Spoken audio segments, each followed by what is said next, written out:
வணக்கம் மக்களே. ஜோதிடத்தில் நமது ஜாதகத்தை காண்பித்தால் உங்களுக்கு கடுமையான பிதிர்தோஷம் இருக்கின்றது, அதை நிவர்த்தி செய்து கொள்ளுங்கள் என்று சொல்லுவார்கள்.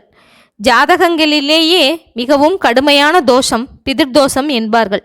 மற்ற தோஷங்கள் மிக எளிதான பிரயாச்சித்தங்களுக்கு கட்டுப்படும். ஆனால் பிதிர்தோஷங்கள் அவ்வளவு எளிதாக கட்டுப்படாது. அவை குடும்பத்தில் பலவிதமான பிரச்சனைகளை உண்டாக்கி கொண்டே இருக்கும். அதற்கு அடையாளமாக எத்தனை முயன்றும் குடும்பம் விருத்திக்கு வராதது. எந்த நல்ல காரியத்திலும் கடைசி நேரத்தில் தடை ஏற்படும். வாழ்வதில் திருப்தி இருக்காது. சரியான வருமானமும் இருக்காது. தொழில்கள் தொடர்ந்து நஷ்டமடையும். உடல்நிலை அவ்வப்போது சீர்கெடும். தாம்பத்தியம் கூட முறையில்லாமல் இருக்கும்.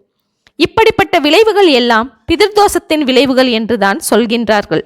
இது தலைமுறையாக கூட சில குடும்பத்தில் இருப்பதை நாம் பார்க்கின்றோம். தெய்வ வழிபாடு இருந்தாலும் கூட இந்த பிதிர்தோஷம் அல்லது பிதிர் சாபம் நீங்காத வரை இப்படிப்பட்ட இடையூறுகள் தொடர்ந்து இருந்து கொண்டே இருப்பதையும் பார்க்கின்றோம்.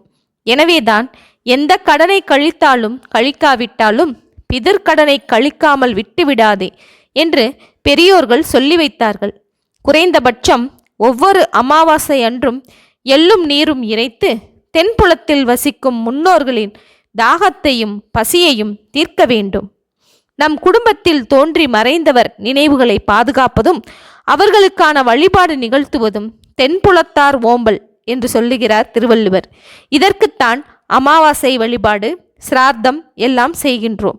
அமாவாசை என்று மறந்தாலும் வருடாந்திர சிரார்த்தத்தை மறந்தாலும் இதற்கென்றே இருக்கக்கூடிய சிறப்பான பட்சமான மகாலய பட்சத்தை மட்டும் மறக்காதே என்று சொல்லியிருக்கின்றார்கள். மறந்தவருக்கு மகாலயம் என்கிற வழக்கு இப்படித்தான் வந்தது. மகாலயத்தில் மறக்காமல் முன்னோர்களை முறையாக வணங்க வேண்டும். ஒவ்வொரு வழிபாட்டிற்கும் ஒரு பலன் உண்டு.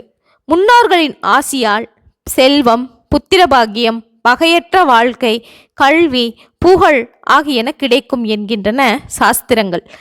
மகாலய அமாவாசையின் 15 நாட்களும் வீட்டில் சுப காரியங்கள் செய்ய மாட்டார்கள். வீடுகளில் இந்த நாட்களில் முன்னோர் வழிபாடுகளை முடித்த பின்பு கோலமிடுதல், விளக்கேற்றுதல் முதலிய கடமைகளை செய்வார்கள்.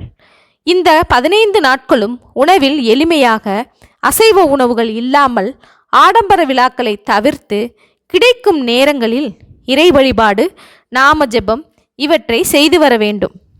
மகாலய பட்சத்தின் போது பக்தியுடன் முன்னோர்களுக்கு வழிபாடு செய்து உபச்சாரங்களை வழங்குவது ஒரு புனிதமான கடமையாகும். இது ஆன்மீக வளர்ச்சியையும் அவர்களிடம் நமக்கு உள்ள நன்றியையும் வளர்க்கிறது என்று சொல்கின்றது பகவத்கீதை. மனுஸ்மிருதி என்கிற நூல் சொல்வது, மகாலயத்தின் 15 நாட்களில் செய்யும் சடங்குகள் மூலம் நமது குல முன்னோர்களை வரவேற்று கௌரவிக்கின்றோம். இது கடந்த கால மற்றும் தற்போதைய தலைமுறைகளுக்கு இடையேயான பிணைப்பை வலுப்படுத்தும், அவர்களது ஆசியையும் பெற்றுத்தரும் என்று சொல்கின்றது.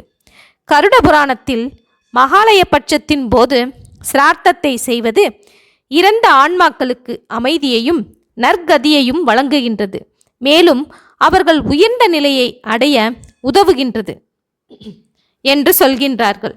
இப்படியாக நமது சாஸ்திரங்கள் புகழும் அந்த மகாலயபட்ச அமாவாசையை நாம் கடைபிடித்து நமது முன்னோர்களின் ஆசியை பெற வேண்டும். பிதிர்தோஷத்திற்கான வழியும் பரிகாரமும் அதுவேயாகும்.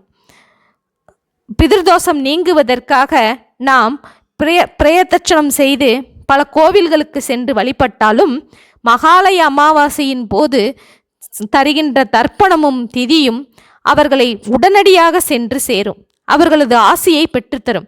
எனவே மக்களே, மறவாமல் நாம் இந்த மகாலய அமாவாசை தர்ப்பணம், திதி இவற்றை பின்பற்றி நம் வாழ்வில் சுபிட்சத்தை பெறுவோமாக. மீண்டும் புதிய செய்தியுடன் சந்திப்போம். நன்றி, வணக்கம்.